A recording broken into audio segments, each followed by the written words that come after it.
Across America, a groundswell of dissent is building. On Saturday, June 14, 2025, a significant nationwide movement known as No King's Day is set to unfold.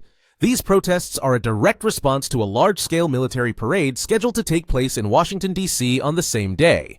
The growing participation signals deep unease about the meaning and timing of such a spectacle. The No King's Day movement, largely driven by the 5501 movement, takes its name from a foundational belief. The United States is a democracy, not a monarchy. Organizers deliberately chose this date to coincide with the 250th anniversary of the U.S. Army and President Donald Trump's 79th birthday.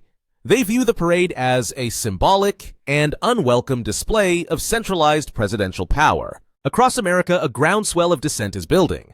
On Saturday, June 14, 2025, a significant nationwide movement known as No King's Day is set to unfold. These protests are a direct response to a large-scale military parade scheduled to take place in Washington, D.C. on the same day. The growing participation signals deep unease about the meaning and timing of such a spectacle. Beyond the parade itself, No King's Day also stands as a protest against broader policy trends. Protesters point to aggressive immigration enforcement and the deployment of military personnel within U.S. cities as warning signs.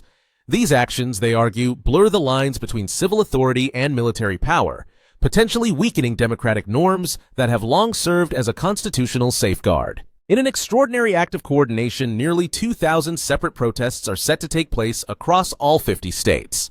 In a calculated move, organizers have chosen not to demonstrate in Washington, D.C. Their goal is to contrast a grandiose parade in the capital with a decentralized grassroots resistance nationwide, underscoring that the real heartbeat of democracy lies with the people, not with the powerful. The No King's Day movement has earned support from more than 180 progressive organizations.